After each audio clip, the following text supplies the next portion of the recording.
Hi, I'm Lily, and I'm 31 years old. I just got married to Larry, who is 9 years older than me. But let's go back a little, shall we? Let me tell you about the day Larry and I first met. It was at one of those fancy garden parties our parents loved to host. I was 20, just out of high school, and Larry was 29, the new rising star at his father's company. I remember him walking up to me with a glass of champagne in his hand. "Lily Wright?" he asked, his voice smooth as silk. "I've heard a lot about you." I blushed, unsure of what to say. "And you're Larry. I've heard a lot about you too," I replied. He laughed, a sound that made my heart skip a beat. "Hopefully all good things," he said. We spent the rest of the evening talking, laughing, and, to my surprise, connecting in a way I hadn't expected. That night, our parents saw us together and started thinking about us getting married. It took a few more years, but eventually their plan worked out. Before we got married, we signed a prenuptial agreement. It was straightforward. If one of us cheated, the other could end the marriage and walk away with $7 million. I had no intention of cheating, so I signed it without a second thought. I remember the day we signed that agreement. My dad, a man of few words, but with a big heart, looked at me with concern. "Are you sure you're okay with this, Lily?" he asked, his voice steady but with a hint of worry. "Dad, it's fine," I reassured him, giving him a quick hug. "I trust Larry and he trusts me. This is just a formality." Larry was there too, and he was the one who insisted on signing the paper. "I don't want you to feel pressured, Lily," he said, his voice sounding a bit tense. "If you're not comfortable with this, we can talk about it more." But I just shook my head and smiled at him. "Larry, I'm fine with it," I said. "I trust you," I said. He seemed relieved and gave me a warm smile. "And I trust you, Lily," he replied. That was the beginning of our journey together. We got married in a grand ceremony that everyone talked about. I was excited about starting this new chapter in my life, completely unaware of the storm that was on the horizon. After the wedding, we moved into a beautiful house just outside the city. It felt like a dream come true living with Larry and waking up next to him every morning. He was sweet, caring, and for a while, everything seemed perfect. Our honeymoon was like something out of a fairy tale. We spent 3 weeks at a gorgeous beach resort, soaking up the sun and enjoying each other's company. But when we returned home, things began to change. Larry became a different person, distant, always lost in thought. He started coming home late from work and would go straight to bed without even saying goodnight. We began sleeping in separate rooms, eating at different times, and barely talking to each other. One day, I decided to confront him. "Larry," I said, trying to keep my voice steady, "what's going on? You've been acting strange ever since we got back from our honeymoon." He looked at me, his eyes no longer filled with the warmth they once had. "I've just been busy with work, Lily," he replied, avoiding eye contact. "But we hardly talk anymore," I continued. "We're living like strangers in our own home." He sighed, running his fingers through his hair. "I know, Lily. I'm sorry. I'll try to make more time for us." But nothing changed. In fact, things got worse. Larry started coming home even later, sometimes not until the early morning. He stopped eating with me, and we barely saw each other. I began to have doubts. Was he seeing someone else? The thought made me feel sick, but I couldn't ignore the signs. I decided to confront him again. "Larry," I said one night when he came home late, "are you seeing someone else?" He looked shocked by my question. "What? No, Lily, I would never do that to you." "Then why are you always out? You never spend time with me," I said, tears filling my eyes. "I told you, it's just work," he said firmly. "I'm not cheating on you, Lily." But I couldn't shake the feeling that something was wrong. Larry was not the same man I had married. He was distant, cold, and seemed to be hiding something. I didn't know what to do. I loved Larry, but I couldn't keep living like this. I decided to start investigating. If Larry wasn't going to tell me what was happening, I needed to find out for myself. I began by checking his phone when he was in the shower. I felt guilty for invading his privacy, but I was desperate for answers. I didn't find any suspicious messages or calls, but I did find something that made my heart sink. Larry had been searching for apartments. Was he planning to leave me? I confronted him about it. Larry, why are you looking for apartments? Are you planning on leaving me? He looked shocked. No, Lily, I was just looking. I wasn't planning on leaving you. Then why were you looking? I asked, my voice trembling. I don't know, Lily, he said, barely whispering. I just need some space. One day, I decided to talk to my mom about it. She's always been my support, the person I turn to when things get tough. Mom, I said, I don't know what to do. Larry has changed. He's not the same person anymore. My mom listened, concern written all over her face. Lily, she said, you're both still adjusting. You're newlyweds. It takes time to build a life together. I wanted to believe her, to think that this was just a phase and that things would get better. But deep down, I knew there was more to it. Larry was hiding something. I could feel it. I tried to push the feeling away, tried to convince myself that Mom was right. But the nagging voice in the back of my mind wouldn't go away, constantly reminding me that something was off. 3 weeks later, I gathered my courage and approached Larry. I need a job, I said, looking him in the eye. He seemed surprised. You want to work? He asked, raising an eyebrow. I nodded. Yes, I need to do something, Larry. I can't just sit at home all day. He thought for a moment, then said, I can offer you a job at my foundation. We help kids in tough situations. Would you be interested? I was surprised. Larry's foundation was well known for its work with children, and I had always admired what they did. Yes, I said without hesitation. I'd love to. Working at the foundation was a breath of fresh air. I was busy, and I was doing something meaningful. I met kids who were strong and resilient, kids who had gone through more hardships than any child should. It was heartbreaking, but also inspiring. The job kept me busy and helped me take my mind off the problems at home. Larry and I were struggling, but at least during the day, I had something else to focus on. The work was tough and emotionally draining, but it was worth it. I felt like I was making a difference, like I was doing something important. For the first time in a long while, I felt happy. But even then, I couldn't shake the feeling that something was wrong. Larry was acting strange and distant. I couldn't figure out what it was, but I knew something was off, and I was determined to find out. With a heavy heart full of questions and doubts, I decided to hire a private detective. I needed to know if Larry was cheating on me. It wasn't just about my pride. It was about my peace of mind. I couldn't live with constant uncertainty, always wondering what had gone wrong. There was also the prenup we signed before getting married. If Larry was cheating, it wouldn't just be a betrayal, it would be a costly mistake. I found a detective agency in the city run by a man named Tyler. He was an ex-cop, a seasoned veteran with a sharp eye and a no-nonsense attitude. I told him my story and my suspicions. He listened, his face expressionless. I'll do my best, Lily, he said when I finished, but I can't promise anything. If your husband is cheating, he's doing a good job of hiding it. I nodded, understanding. I just need to know, Tyler. One way or another, I need to know. I remember the day he came back to give me his report. His face was serious, his eyes filled with sympathy. I'm sorry, Lily, he said. I couldn't find any evidence that your husband is cheating on you. I felt a strange mix of relief and disappointment. Part of me was glad that Larry wasn't cheating, but another part of me was frustrated. If he wasn't cheating, then why did he leave? What was he hiding? Are you sure, Tyler? I asked, my voice barely above a whisper. There's nothing at all. Tyler shook his head. I'm sorry, Lily. I know this isn't what you wanted to hear. I thanked Tyler and paid him for his services. As I watched him leave, I felt a deep sense of loss. I was back where I started, with more questions than answers. One day, while I was working at a charity event, a new guy walked in. His name was John. He was handsome, with a smile that could light up the room. He was smart, with a quick wit and sharp mind.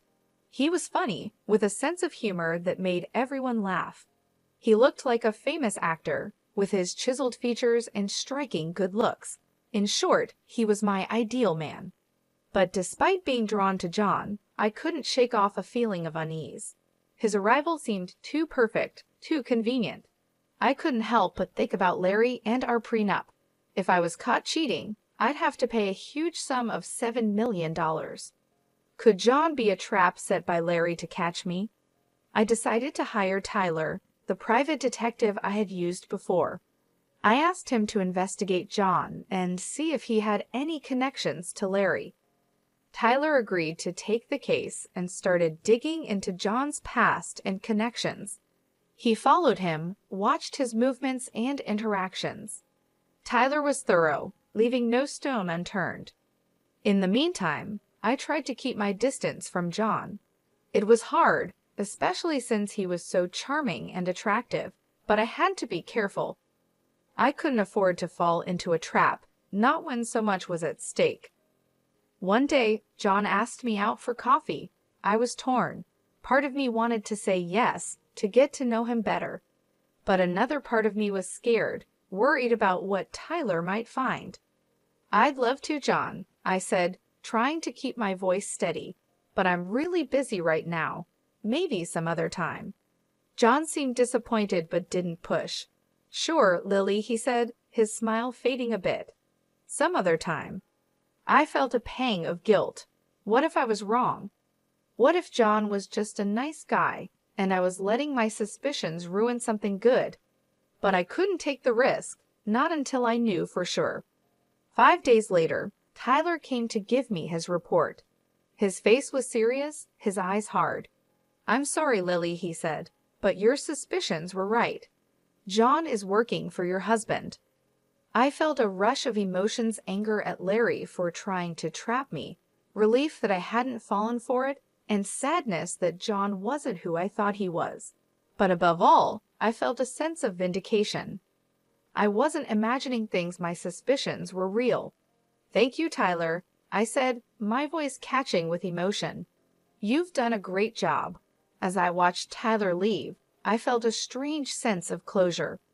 I had dodged a bullet and avoided a costly mistake. But I also felt like I had lost something, the idea of the perfect man and the hope of finding love again. It was a hard truth to accept, but I wasn't going to let it bring me down. I was stronger than that. I was determined to move on and find happiness again. I didn't need an ideal man. I just needed someone who was real and honest, and I was going to find that person no matter what.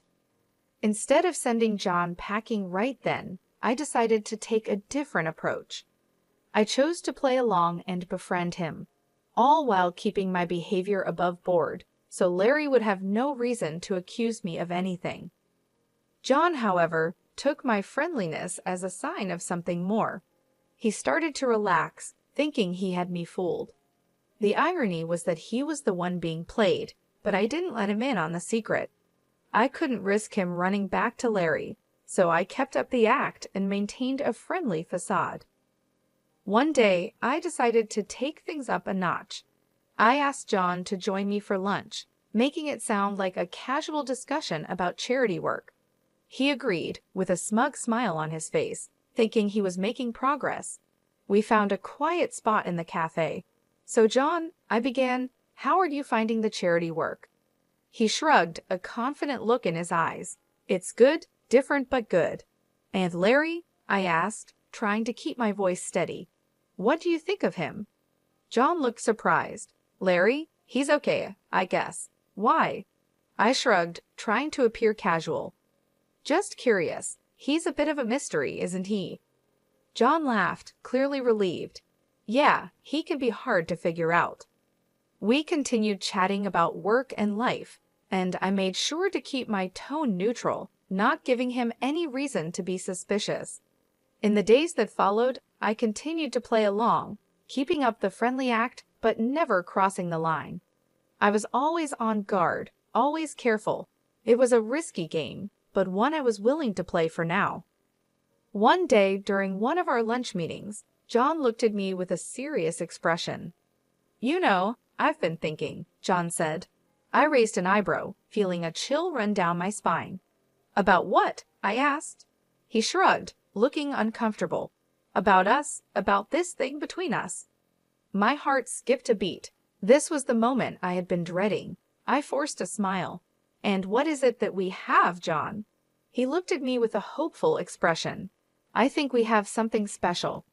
I felt a pang of guilt. John was falling into my trap, just as I had planned, but it didn't feel right. It didn't feel good.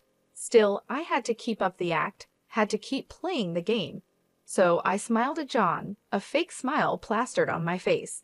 Yes, John, I said, my voice barely a whisper. We do have something special. And just like that, the trap was set.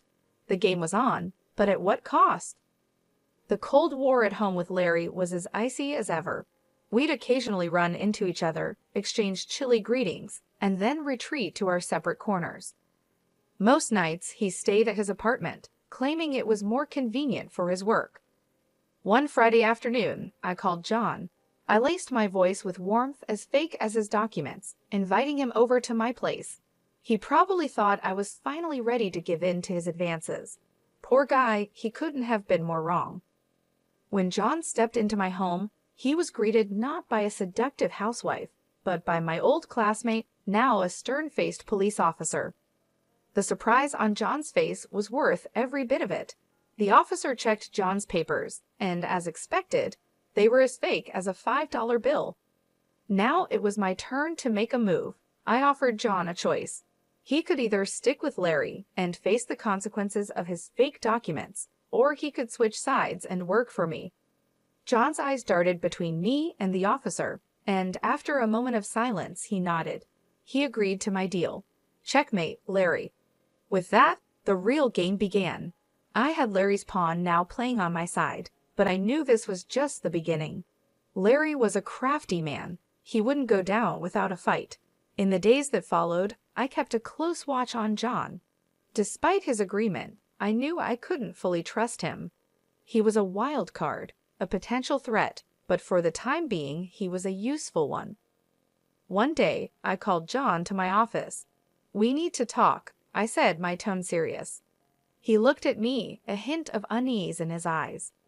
"About what?" "About Larry," I replied. "I need to know everything, his plans, his strategies, everything." John hesitated, then nodded. "Okay, I'll tell you everything." I knew I had my insider, and my counterattack was ready. But this was just the beginning. The real battle was still ahead. Larry wouldn't go down without a fight, and I had to be prepared. This wasn't just a game anymore. It was war, and in war, there are no rules, only survival. Days turned into weeks, and I was getting anxious. I wanted to confront Larry, to show him I wasn't the pushover he thought I was. Tyler, who I turned to again, gave me some advice. "Push Larry," he suggested. "Make him think you've fallen into his trap." It was a gamble, but I was ready to play the game. So John and I staged a photo shoot.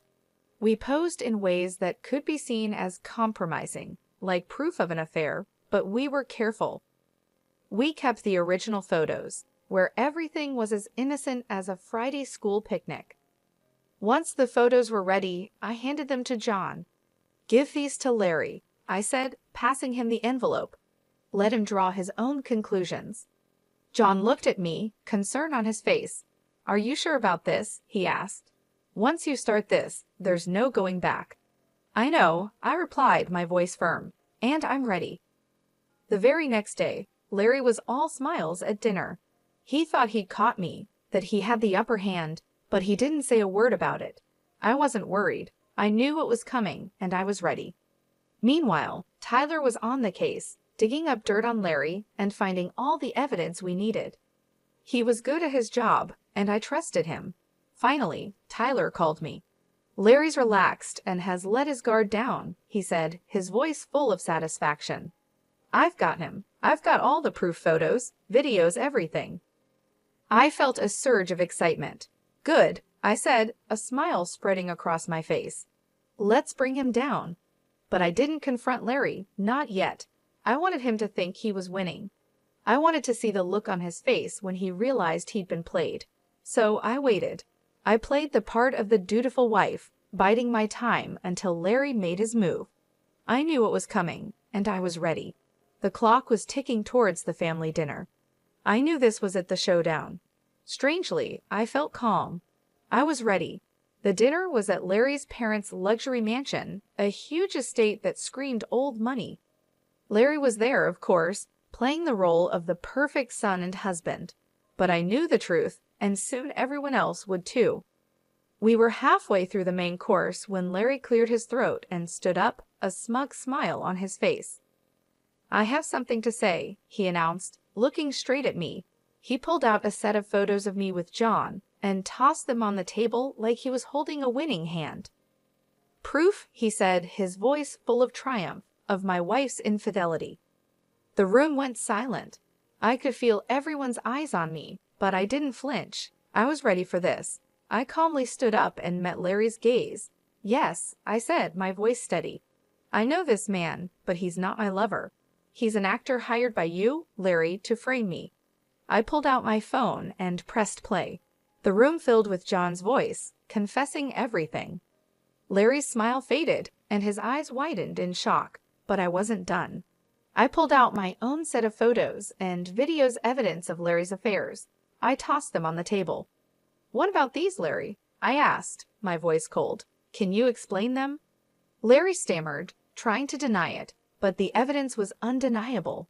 His parents' faces turned to stone. My parents, who had been quiet until now, finally spoke up. "You ungrateful brat," my father roared at Larry. "We trusted you with our daughter, and this is how you repay us." Larry's mother was in tears.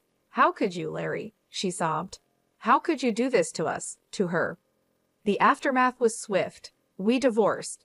Larry's parents, furious at their son's deceit, fired him from their company. His reputation was in ruins. As for me, I walked away with $7 million in compensation. Now, Larry is jobless, scrambling to piece his life back together, while I'm free. I'm enjoying the peace and quiet, the freedom from him. I won. I took on Larry and won. I outsmarted him and played his own game better than he did. And it feels good. It feels right.